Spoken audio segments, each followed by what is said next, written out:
Salut, sunt Alex Parker și ăsta e studioul meu.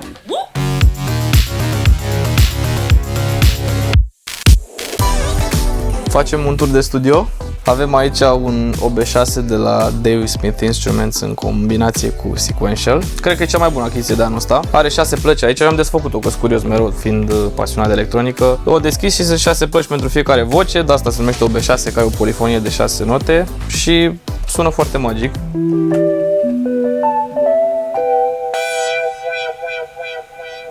După aceea putem să luăm în considerare monitoarele, după care am stat 6 luni să vină din America. Vezi, Doamne, e vina COVID-ului. L-am auzit prima dată acum vreo 8 luni, când eram în Los Angeles și m-am îndrăgostit pe loc. Știam și modelele mai mari și mai scumpe, dar astea au ceva a lor și mi se pare că sunt un fel de bang for the buck. Aici o relație de lungă durată, de 4 ani folosesc Mix Cube-urile. Când vrei să auzi în Logan, apeși pe switch și aici auzi în Logan. Pentru că mixurile nu se aud numai pe boxe mișto, se aud și pe boxe Bluetooth, telefon și în taxi, deci contează să faci treaba bună și în mono și pe frecvențe mai reduse. Aici avem un Ableton Push, o jucărie care e la a doua ediție, am avut-o și pe prima, mi se pare un must-have dacă ești în Ableton, poate nu neapărat ca să bați beat-uri, cât ca să faci un vibe mișto, pentru că în momentul în care mixezi, tu dacă pui mâna pe fader și nu te mai uiți la metru, poți să obții altă profunzime de sunet, pentru că nu mai mixezi cu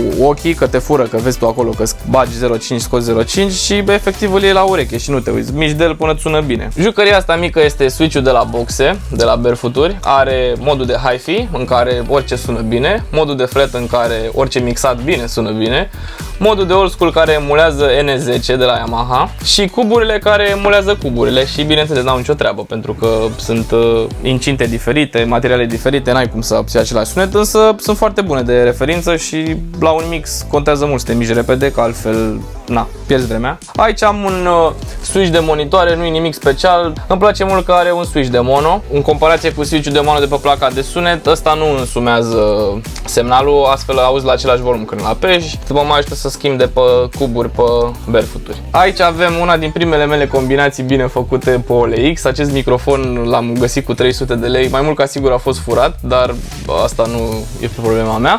Timp de vreo 6 ani s-a auzit destul de mult pe multe piese de pe radio. Ulterior l-am schimbat cu un Neumann U87, care este un fel de standard în industria al microfoanelor. Este mai mult decât suficient, deoarece trecem totul prin acest channel strip, care este destul de neutru ca și culoare. Avem aici un 610B, este un preamp folosit în foarte multe piese. De exemplu, Chris Martin de la Coldplay trage pe channel strip-ul ăsta. Și aici e un 1176 clasic. Eu aici, de exemplu, îl folosesc pentru chitări electrice, aici pentru chitări de doză, aici când trag Mugu, îl mai saturez un pic de aici când trag cu microfonul ăsta cu impedanță mai mare și aici când trag cu celălalt microfon cu impedanță mai mică. Placa de sunet, interfața audio, call it whatever, este un Apollo X6. Am 6 nuclee pe el și 6 preampuri foarte bune ca și calitate. Aici mai avem încă 8 nuclee, în total avem 14. Pot să zic că sunt destul de dependent de pluginurile de la UAD.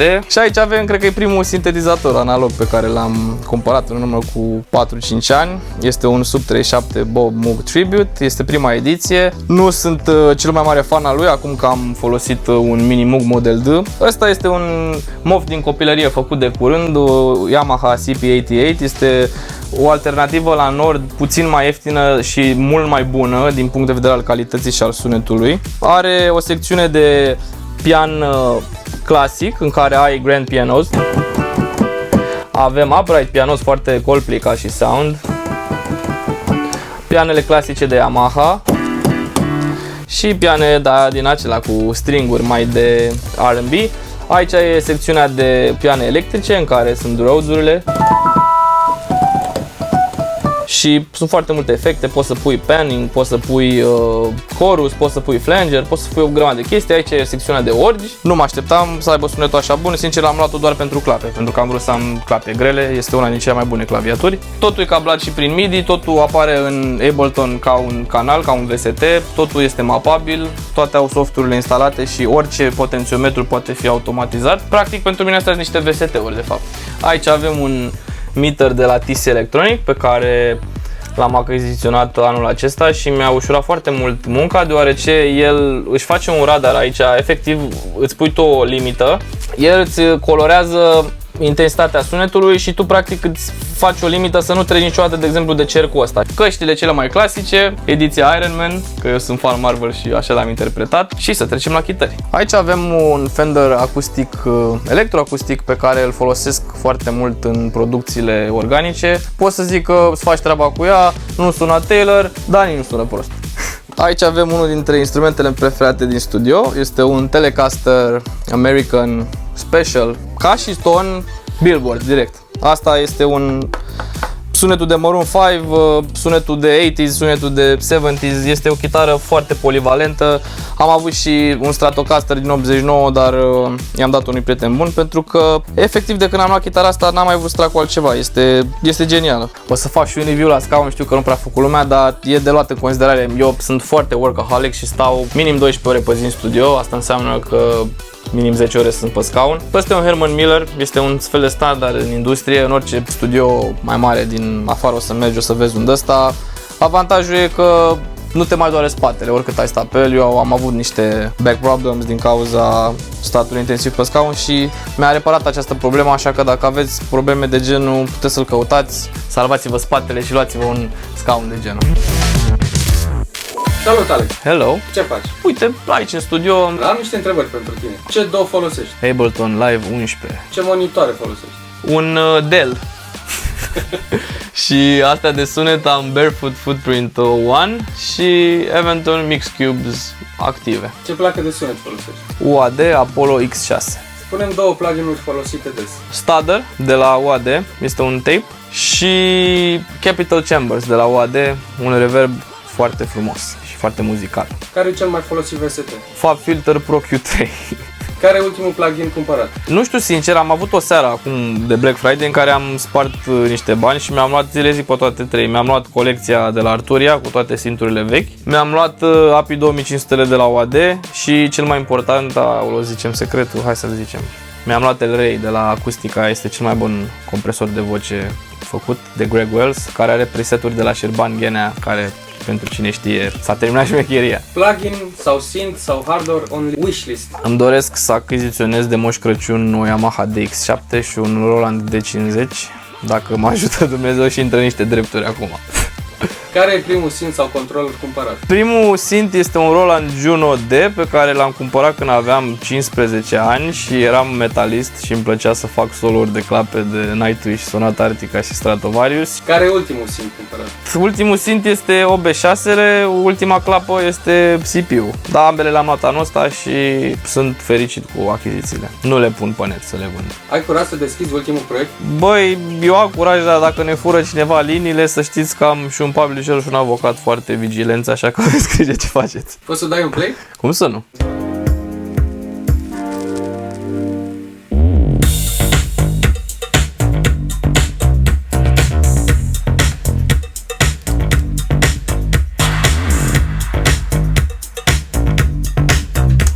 Doar așa, fără voci, ca să fie mai safe. Ce microfon folosești? Neumann U87. Cine îți face mixul și masterul? Sau ți-l faci tu? Asta e o discuție puțin lungă, dar ai zis să o scurtez, așa că răspunsul este da și nu. Ca să le facem reclamă, eu fac mixuri și master în proporție de 50%, unde simt nevoia trimit la Sergiu Musteață, care este unul din cei mai buni ingineri de la noi, și mai am un inginer în Germania cu care lucrez, dar nu vi-l zic că după aia o să vă spun și vouă piesele bune și nu o să mai spun nimic în evidență. Deja v-am zis de Sergiu, vă ajunge.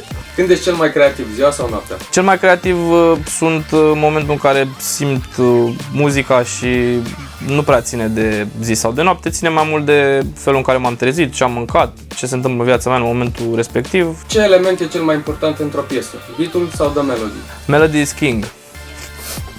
În ce BPM lucrezi cel mai des? Cel mai des cred că am lucrat în 125 anul acesta, că a fost în moda asta cu Slap House-ul, în ce ține de muzică electronică. Bineînțeles, fiind și producător de mainstream, am lucrat și pe la 100 pentru reggaetoane. 118 este noul meu BPM favorit, care vreau să-l aplic pe upcoming albumul de funkăreli și chestii retro. Așa că, na, nu prea stau blocat într-un BPM, dar cred că 125 a fost main. Cât de importantă este tratarea unui studio? Este cel mai important aspect în momentul în care ții un studio. Poți să ai cele mai scumpe monitoare, că dacă camera sună nașpa, trebuie să ai foarte mare grijă. Eu, de exemplu, am pe pereți un sandwich atâta, am mai întâi microfon pentru reflexii, după aia am izolare pentru vecini, după aia am niște bureți pentru suprafețele puțin lucioase, geamurile nu-mi fac încă probleme. Nu știu, dacă ar fi să încep un studio, ăsta ar fi primul pas, să-l tratez. În ce gen muzical se încadrează producțiile tale? Nu am un gen anume, pot să spun doar că inima mea bate un ritm care îmi place cel mai mult, adică Four on the Floor, acolo mă simt cel mai fericit, că pot să dansez, însă niciodată n-am limitări, am făcut și trap, am făcut și house, am făcut și pop, am făcut și muzică românească, deci suntem polivalenți. Care e ultimul release? Ultimul meu release de Alex Parker este un cover la Don't You Worry Child, făcut în stilul Slap House, scos în Germania, ca să mai facem stream-uri pe Spotify, să mai tunăm M2-ul. Și următorul release, pentru că presupun că asta e întrebarea, este programat undeva la începutul lunii ianuarie. Se numește I Need You, featuring Bastien, cu care am scos și ultimele două piese, este noul meu single preferat. De unde vine pasiunea pentru muzică? Eu m-am apucat de muzică la 6 ani, când am primit o clapă cadou. Taică-miu este cel mai mare fan al muzicii house, avem acasă un perete de viniluri, din familie cum ar veni, dar nu pe muzică, ci pe vibe-ul ăsta de ascultat. Ce muzică ascultă un producător în timpul liber? Mie cel mai mult îmi place Michael Jackson și tot ce ține de 80s, 70s, chiar și 60s, cu Beatles, chiar și 80s. Nu am un gen preferat, dar în general îmi place muzica produsă bine din punct de vedere al paletei de sunet, să fie cât mai analog, cât mai pe tobe trase, cât mai pe pachete de voci. Nu știu, îmi place muzica frumoasă. Câte ore petreci în studio pe zi? Cred că 12, dar pot fi și 24, depinde cât mă ține corpul. Ce platformă preferi, YouTube sau Spotify? Tidal și Vimeo.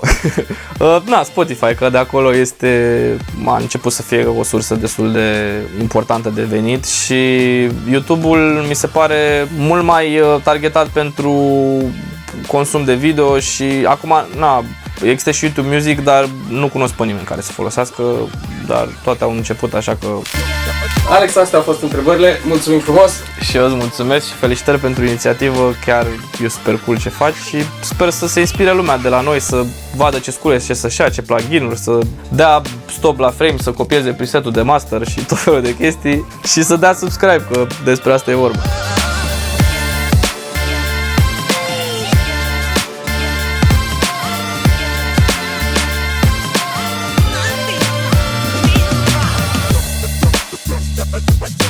Stop the